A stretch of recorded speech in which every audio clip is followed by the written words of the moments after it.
क्या आप जानते हैं वृंदावन में ऐसे 7 मंदिर हैं जिन्हें सिर्फ मंदिर नहीं भगवान के रूप में जीवित माना जाता है। ऐसी मान्यता है कि मंदिर नहीं खुद श्री कृष्ण के 7 स्वरूप हैं जो भक्तों के लिए इस धरती पर प्रकट हुए और इन मंदिरों को कहा जाता है सप्त ठाकुर या सप्तनिधि। लेकिन सवाल है, इन 7 ठाकुरों की शुरुआत कैसे हुई? क्या यह श्री कृष्ण के मूल विग्रह हैं? कौन है ये 7 ठाकुर? मैं हूँ राघवेंद्र और आप देख रहे हैं मिस्ट्री पीयूष 01 और आज हम जानेंगे वृंदावन के 7 सबसे रहस्यमय ठाकुरों की कथा। वृंदावन में एक परंपरा है, सप्त ठाकुरों की परंपरा। 7 ऐसे मंदिर जो सिर्फ पूजा की जगह नहीं बल्कि भक्तों के लिए जीवंत कृष्ण रूप माने जाते हैं। इन मंदिरों में जो विग्रह है उन्हें सिर्फ मूर्ति नहीं प्रकट ठाकुर कहा जाता है। मतलब यह मूर्तियां किसी मूर्तिकार ने नहीं बनाई बल्कि मान्यता है कि यह स्वयं प्रकट हुई। इन 7 ठाकुरों को श्री कृष्ण के अलग अलग स्वरूप माना जाता है।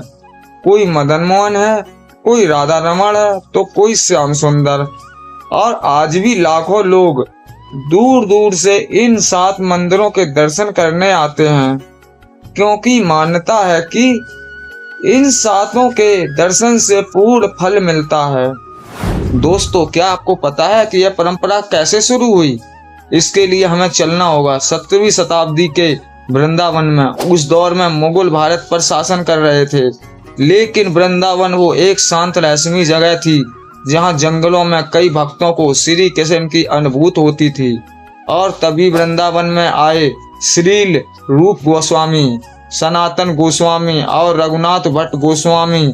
ये महापुरुष चेतन महाप्रभु के अनुयायी थे जो खुद श्री कृष्ण को मानते थे साक्षात भगवान। उन्होंने इन दिव्य अनुभूतियों को महसूस किया और श्री कृष्ण की प्रेरणा से वृंदावन में 7 ठाकुर मंदिरों की स्थापना की और यहीं से जन्म हुआ सप्त ठाकुर परंपरा का। दोस्तों, क्या आपको पता है इन 7 ठाकुरों के नाम?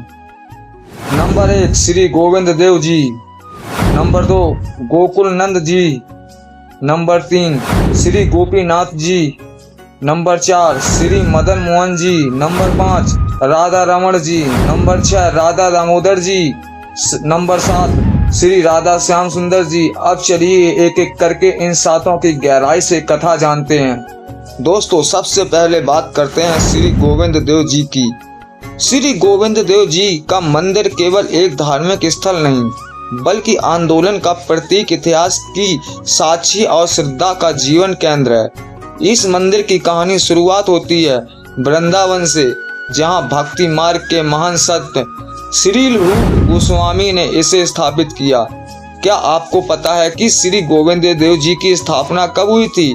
यह मंदिर लगभग 1590 ईस्वी में रूप गोस्वामी द्वारा बनाया गया था, जो चेतन महाप्रभु के शिष्य और गौंडी वैष्णव के परंपरा के प्रमुख आचार्य माने जाते थे।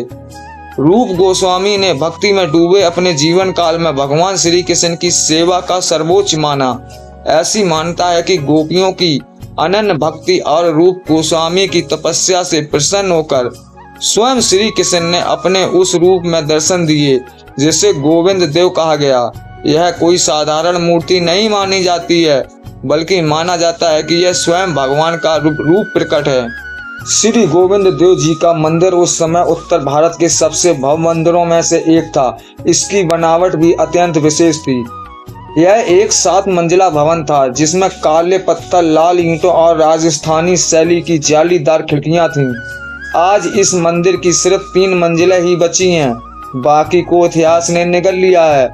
उस दौर में यह मंदिर इतना ऊंचा था कि यमुना के किनारे से भी दिखाई देता था।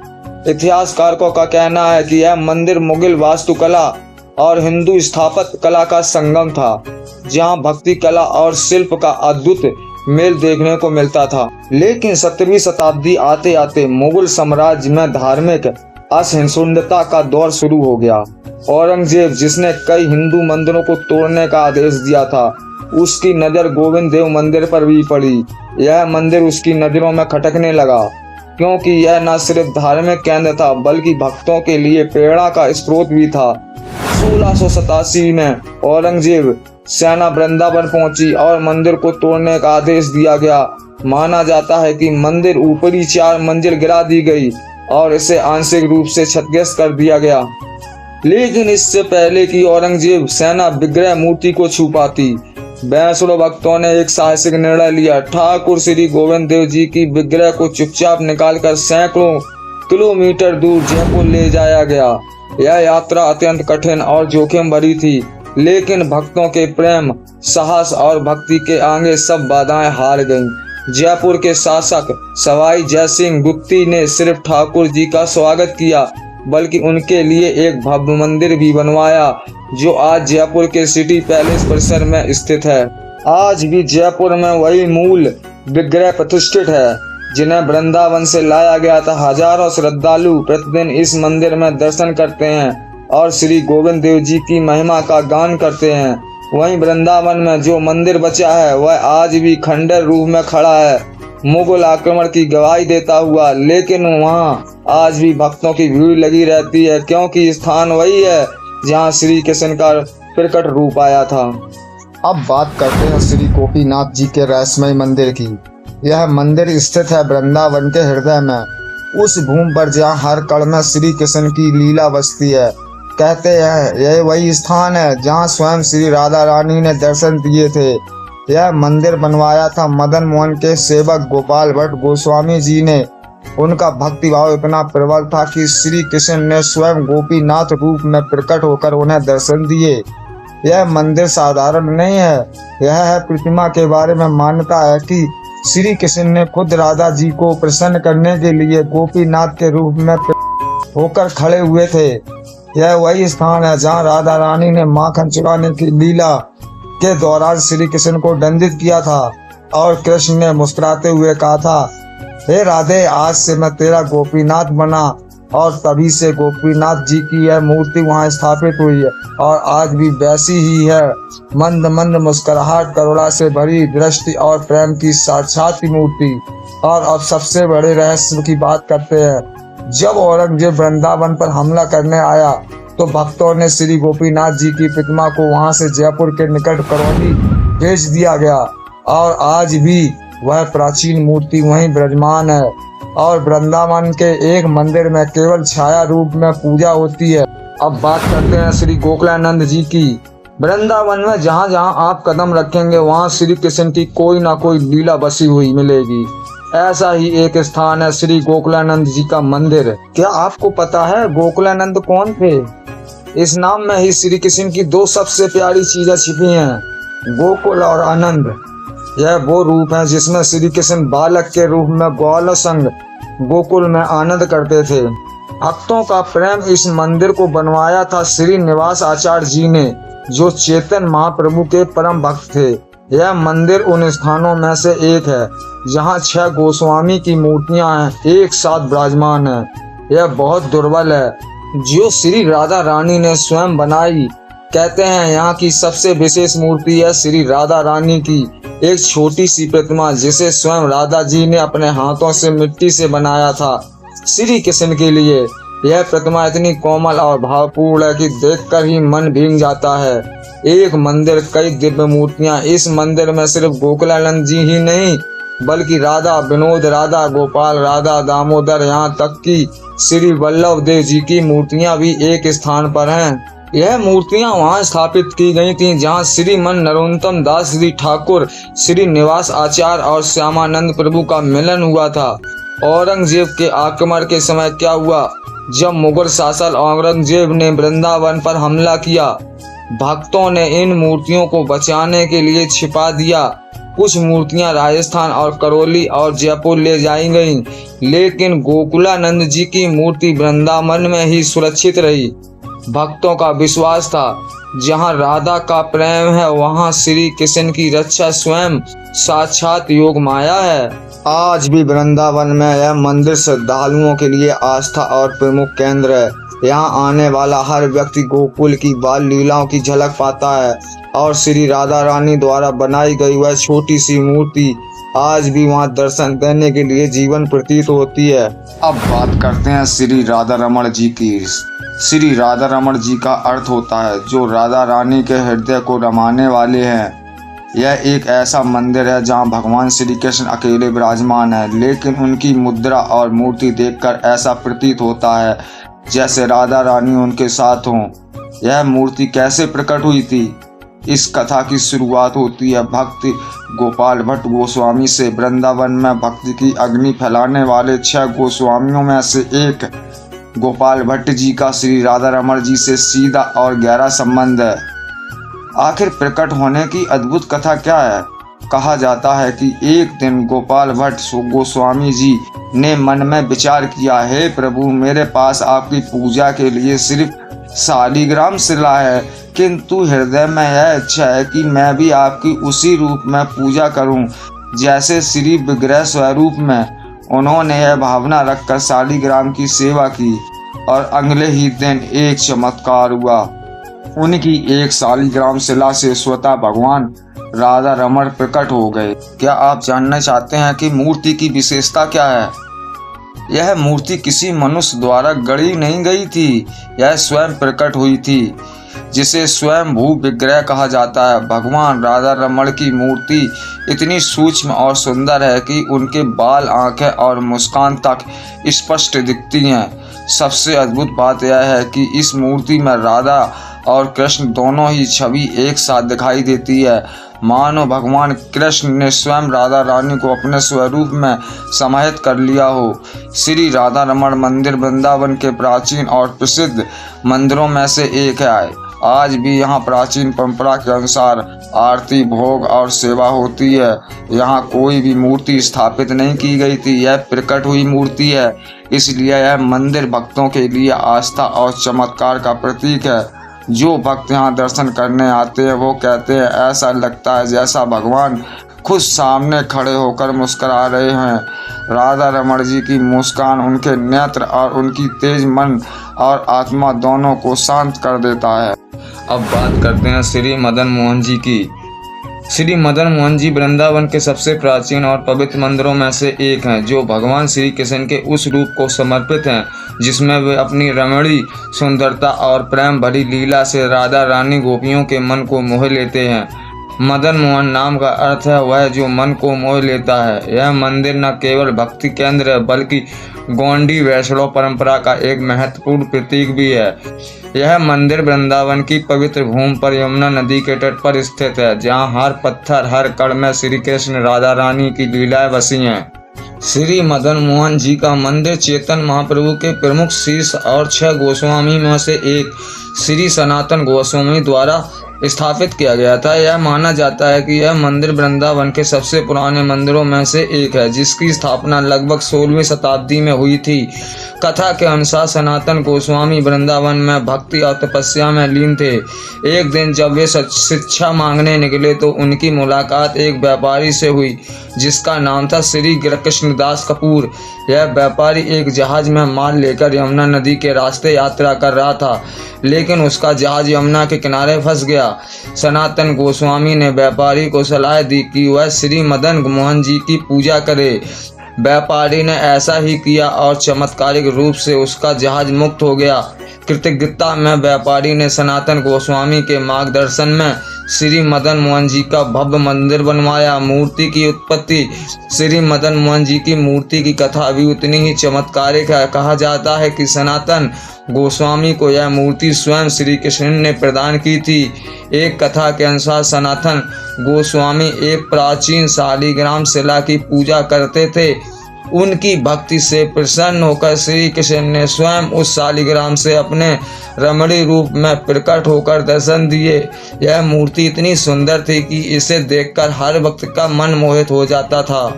मूर्ति में श्री कृष्ण बांसुरी लिए हुए त्रिभंगी मुद्रा में खड़े हैं और उनकी मुस्कान राधा रानी प्रेम को दर्शाती है। श्री मदन मोहन जी का मंदिर अपनी स्थापत्य कला के लिए प्रसिद्ध था। यह मंदिर यमुना नदी के किनारे एक ऊंचे टीले पर बनाया गया था, जिसे द्वंद सदक टीला कहा जाता था। मंदिर की संरचना में राजस्थानी मुगल शैली का सुंदर मिश्रण देखने को मिलता था, जिसमें लाल पत्थर और जालीदार खिड़कियां प्रमुख थीं। मंदिर का स्थान ऐसा था कि वह यमुना के किनारे से दूर तक दिखाई देता था और भक्तों के लिए एक आध्यात्मिक आकर्षण केंद्र था। 17वीं शताब्दी में जब मुगल शासक औरंगजेब ने वृंदावन के मंदिरों पर आक्रमण किया तो श्री मदन जी मोहन जी की मूर्ति को भी खतरा हुआ। औरंगजेब ने सेना ने कई मंदिरों को क्षतिग्रस्त किया और श्री मदन मोहन जी का मंदिर भी आंशिक रूप से नष्ट हो गया, लेकिन भक्तों ने अपनी भक्ति और साहस का परिचय देते हुए मूर्ति को सुरक्षित स्थान पर ले गए। माना जाता है कि श्री मदन मोहन जी की मूर्ति को जयपुर के निकट करौली ले जाया गया, जहां इसे सुरक्षित रखा गया। आज भी करौली में श्री मदन मोहन जी की मूर्ति विराजमान है और वृंदावन में एक प्रतिनिधि मूर्ति की पूजा होती है। आज श्री मदन मोहन जी का मंदिर वृंदावन में भक्तों के लिए एक प्रमुख तीर्थ स्थल है। यद्यपि मूल मंदिर का कुछ हिस्सा मुगल आक्रमणों को क्षतिग्रस्त हो गया, फिर भी यह स्थान अपनी आध्यात्मिक ऊर्जा और भक्ति के लिए प्रसिद्ध है। मंदिर में हर दिन भक्तों की भीड़ उमड़ती है और यहाँ की आरती, भोग और सेवा प्राचीन गोंडी वैष्णव परंपरा के अनुसार होती है। करौली में श्री मदन मोहन जी की मूल मूर्ति आज भी भक्तों को दर्शन देती है और उनकी सुंदरता और प्रेम भरी मुस्कान भक्तों को मन मोह लेती है।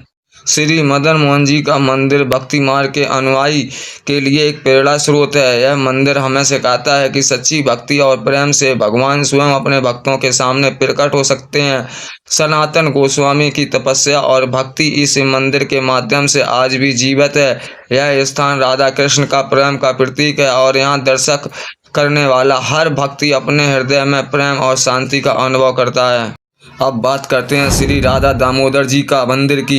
श्री राधा दामोदर जी का मंदिर वृंदावन के उन पवित्र स्थानों में से एक है जो भगवान श्री कृष्ण और राधा रानी के प्रेम और भक्ति का प्रतीक है।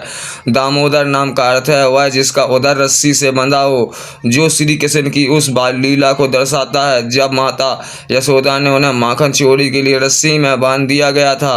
तो यह मंदिर न केवल भक्तों के लिए आध्यात्मिक शांति का केंद्र है, बल्कि गोंडी वैष्णव परंपरा में भी विशेष महत्व रखता है। यह मंदिर वृंदावन की पवित्र भूमि पर यमुना नदी के निकट भक्ति और प्रेम की माहौल में स्थित है। श्री राधा दामोदर जी का मंदिर चेतन महाप्रभु के प्रमुख शीर्ष 6 गोस्वामी में से एक श्री जीव गोस्वामी द्वारा स्थापित किया गया था। यह मंदिर 1542 ईस्वी के आसपास बनवाया गया था। जीव गोस्वामी जो गोंडी वैष्णव परंपरा के एक महान विद्वान और भक्त थे, उन्हें इस मंदिर को राधा कृष्ण के प्रेम और भक्ति के प्रतीक रूप में स्थापित किया। कथा के अनुसार जीव गोस्वामी को यह मूर्ति स्वयं चेतन महाप्रभु ने प्रदान की थी। चेतन महाप्रभु ने जीव गोस्वामी को निर्देश दिया था कि वे वृंदावन में श्री कृष्ण और राधा रानी की सेवा करें। उनकी भक्ति और तपस्या से प्रसन्न होकर श्री कृष्ण ने राधा दामोदर के रूप में दर्शन दिए। इस मंदिर में राधा और दामोदर की एक मूर्तियां एक साथ विराजमान है जो उनके अनन्य प्रेम का प्रतीक है। श्री राधा दामोदर जी की मूर्तियां अपनी सुंदरता और भाव भक्ति के लिए प्रसिद्ध हैं। श्री कृष्ण की मूर्ति में वे त्रिभंगी मुद्रा में बांसुरी लिए हुए दिखाई देते हैं और उनकी कमर पर रस्सी बंधी हुई है जो माता यशोदा द्वारा बंधन की लीला को दर्शाती है। राधा रानी की मूर्ति उनके साथ प्रेम और करुणा की भावना के साथ खड़ी है। इन मूर्तियों की बनावट इतनी सूक्ष्म है कि उनके चेहरे की मुस्कान और आंखों की तेज भक्तों को हृदय को छू लेता है। कहा जाता है कि यह मूर्तियां स्वयं प्रकट हुई थीं, जिससे इनका आध्यात्मिक महत्व और भी बढ़ जाता है। श्री राधा दामोदर जी मंदिर गोंडी वैष्णव परंपरा का एक महत्वपूर्ण केंद्र रहा है। यह मंदिर जीव गोस्वामी के समय में भी भक्ति, साहित्य और दर्शन का एक प्रमुख केंद्र था। जीव गोस्वामी ने यहाँ कई महत्वपूर्ण ग्रंथ लिखे जो आज भी वैष्णव दर्शन के आधार पर हैं। मंदिर में उनकी समाधि स्थल, भक्ति ग्रंथों की प्रतिमा आज भी सुरक्षित हैं, जो भक्तों को और विद्वानों की प्रेरणा का स्रोत है। जब औरंगजेब का आक्रमण हुआ तो मूर्ति की रक्षा 17वीं शताब्दी में जब मुगल शासक औरंगजेब ने वृंदावन मंदिरों पर आक्रमण किया तो श्री राधा दामोदर जी की मूर्तियों को भी खतरा हुआ। औरंगजेब की सेना ने कई मंदिरों को नष्ट करने का प्रयास किया, लेकिन भक्तों ने अपनी सूझबूझ और साहस से मूर्तियों को सुरक्षित किया। श्री राधा दामोदर जी की मूर्तियों को जयपुर ले जाया गया, जहां उन्हें सुरक्षित स्थान पर रखा गया। आज भी जयपुर में श्री राधा दामोदर जी की मूर्तियां विराजमान है और वृंदावन में उनकी प्रतिनिधि मूर्तियों की पूजा होती है। आज श्री राधा दामोदर मंदिर वृंदावन में भक्तों के लिए एक प्रमुख तीर्थ स्थल है। यह मंदिर अपनी प्राचीन परंपराओं और भक्ति माहौल के लिए जाना जाता है। यहाँ रोजाना होने वाली आरती, भोग और सेवा गौंडी वैष्णव परंपरा के अनुसार की जाती है। मंदिर में जीव गोस्वामी की समाधि स्थल भी है, जो भक्तों के लिए विशेष महत्व रखता है। जयपुर में श्री राधा दामोदर जी की मूल मूर्तियां आज भी भक्तों को दर्शन देती हैं और उनकी सुंदरता और प्रेम मुद्रा हर भक्त को मन को शांति प्रदान करती है। श्री राधा दामोदर मंदिर भक्ति मार्ग के अनुयायियों के लिए एक प्रेरणा स्रोत है। यह मंदिर श्री श्री कृष्ण और राधा रानी के प्रेम और समर्पण का प्रतीक है। माता यशोदा द्वारा श्री कृष्ण बांधने की लीला हमें यह सिखाती है कि भगवान अपनी भक्ति और प्रेम के सामने झुक जाते हैं। यह मंदिर हमें सिखाता है कि सच्ची भक्ति और प्रेम से भगवान हमने भक्तों के हृदय में हमेशा विराजमान रहते हैं। अब बात करते हैं श्री राधा श्याम सुंदर जी की। श्री राधा श्याम सुंदर जी का मंदिर वृंदावन के उन पवित्र स्थानों में से एक है, जो भगवान श्री कृष्ण और राधा रानी के अनन्य प्रेम और रमणीय लीलाओं की प्रतीक है। श्याम सुंदर नाम श्री कृष्ण उस रूप को दर्शाता है जिसमें उनकी काले रंग की छवि और मनमोहक सुंदरता राधा रानी के हृदय को आकर्षित करती है। यह मंदिर वृंदावन की पवित्र भूमि पर यमुना नदी के निकट भक्ति और प्रेम के माहौल में स्थित है। यह स्थान गौंडी वैष्णव परंपरा में विशेष महत्व रखता है और भक्तों के लिए एक आध्यात्मिक आकर्षण का केंद्र है। श्री राधा श्याम जी का मंदिर चैतन्य महाप्रभु के परम भक्त और गौंडी वैष्णव परंपरा के एक प्रमुख संत श्री श्यामानंद पंडित द्वारा स्थापित किया गया था। श्यामानंद पंडित, जो 6 गोस्वामी के समकालीन उनके शिष्य थे, 16वीं शताब्दी में कथा के अनुसार श्यामानंद पंडित ने श्री राधा श्याम सुंदर जी की मूर्ति एक चमत्कारिक घटना के माध्यम से प्राप्त हुई थी। एक दिन जब वे वृंदावन की पवित्र भूमि पर भक्ति और तपस्या में लीन थे, तो उन्हें एक स्वप्न में राधा रानी ने दर्शन दिए और निर्देश दिया कि वे एक विशेष स्थान पर जाएं। वहां उन्हें एक मूर्ति मिली जो राधा और श्याम सुंदर के रूप में थी। इस मूर्ति को उन्होंने भक्ति और श्रद्धा के साथ मंदिर में स्थापित किया। यह माना जाता है कि यह मूर्ति स्वयं प्रकट हुई थी, जिससे इसका आध्यात्मिक महत्व और भी बढ़ गया। श्री राधा श्याम सुंदर जी की मूर्तियां अपनी अनुपम सुंदरता और भक्ति भाव के लिए प्रसिद्ध हैं। श्री कृष्ण की मूर्ति में वे त्रिभंगी मुद्रा में बांसुरी लिए हुए अपने काले रंग की छवि और प्रेम भरी मुस्कान के साथ खड़े हैं। राधा रानी की मूर्ति उनके साथ प्रेम और करुणा की भावना के साथ विराजमान है। मूर्तियों की बनावट इतनी सूक्ष्म और जीवंत है कि उनके चेहरे की मुस्कान और आंखों का तेज भक्तों के हृदय को मोह लेता है। यह माना जाता है कि इन मूर्तियों में राधा और श्याम सुंदर का प्रेम साक्षात रूप में प्रकट होता है। श्री राधा श्याम मंदिर गौंडी वैष्णव परंपरा में एक महत्वपूर्ण स्थान रखता है। श्यामानंद पंडित ने इस मंदिर को न केवल एक पूज्य स्थल के रूप में स्थापित किया, बल्कि इसे और साधना का केंद्र भी बनाया। मंदिर में श्यामानंद पंडित ने शिक्षाओं और भक्ति ग्रंथों का संरक्षण किया, जो आज भी वैष्णव भक्तों के लिए प्रेरणा का स्रोत है। मंदिर के परिसर में श्यामानंद पंडित की समाधि स्थल भी है, जो भक्तों के लिए विशेष महत्व रखता है। 17वीं शताब्दी में जब मुगल शासक औरंगजेब ने वृंदावन के मंदिरों पर आक्रमण किया, तो श्री राधा श्याम सुंदर जी की मूर्ति को भी खतरा हुआ। औरंगजेब की सेना ने कई मंदिरों को नष्ट करने का प्रयास किया, लेकिन भक्तों ने अपनी भक्ति और साहस का परिचय देते हुए मूर्तियों को सुरक्षित किया और श्री राधा श्याम सुंदर की मूर्तियों को जयपुर के निकट करौली ले जाया गया, जहां उन्हें सुरक्षित स्थान पर रखा गया। आज भी करौली में श्री राधा श्याम सुंदर जी की मूल मूर्तियां विराजमान है और वृंदावन में उनकी प्रतिनिधि मूर्तियों की पूजा होती है। आज श्री राधा श्याम सुंदर जी मंदिर वृंदावन में भक्तों के लिए एक प्रमुख तीर्थ स्थल है। यह मंदिर अपनी प्राचीन परंपराओं और भक्ति माहौल के लिए जाना जाता है। यहाँ रोजाना होने वाली आरती, भोग और सेवा गौंडी वैष्णव की परंपरा के अनुसार दी जाती है। मंदिर में श्यामानंद पंडित का समाधि स्थल भक्तों के लिए विशेष आकर्षण का केंद्र है। जयपुर के निकट करौली में श्री राधा श्याम सुंदर जी की मूल मूर्तियां आज भी भक्तों को दर्शन देती हैं और उनकी सुंदरता और प्रेम भरी मुद्रा भक्त के मन को शांति प्रदान करती है। श्री राधा श्याम सुंदर मंदिर भक्ति मार्ग के अनुयायियों के लिए एक प्रेरणा स्रोत है। यह मंदिर श्री कृष्ण और राधा रानी के प्रेम और समर्पण का प्रतीक है। श्यामानंद पंडित की भक्ति और तपस्या हमें यह सिखाती है कि सच्चा प्रेम और श्रद्धा भगवान अपने भक्तों के सामने प्रकट कर सकती है। यह मंदिर हमें यह भी सिखाता है कि राधा और श्याम सुंदर का प्रेम अनन्य है, अन्यथा जो भक्तों के हृदय में हमेशा जीवित रहता है। तो दोस्तों, यह थी वृंदावन की सप्त ठाकुर परंपरा की पूरी कहानी। अगर आपको यह जानकारी अच्छी लगी हो तो इस वीडियो को लाइक जरूर करें और ऐसे ही भारतीय संस्कृति गहराई समझने के लिए चैनल मिस्ट्री पीस 01 को अभी सब्सक्राइब करना ना भूलें। अगली बार मिलेंगे एक और नए रहस्य और एक नई कथा के साथ।